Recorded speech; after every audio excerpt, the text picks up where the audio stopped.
আজকে আমার dragon fruit গাছের আপডেট দেখাতে চলে আসলাম। দেখুন কি সুন্দরভাবে এই ড্রাগন ফ্রুটটি পাকতে শুরু করেছে। এখনও কিন্তু মোটেও পাকেনি।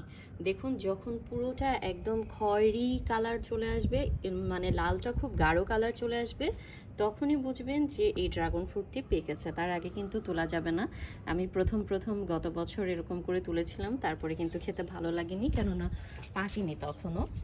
আর আমার এই ড্রাগন ফ্রুট গাছের সবচেয়ে দুটো সুন্দর ড্রাগন ফ্রুট হচ্ছে এটা, মানে এই দুটো ড্রাগন ফ্রুট খুবই সুন্দর, সতেজ, বেশ সাইজটাও বড় আছে, দেখতেও ভালো লাগে এই জন্য।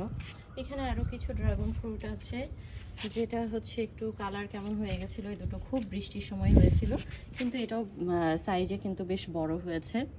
এবং আরেকটা ছোট, এটা মনে হয় টিকবে কিনা বুঝতে পারছি না।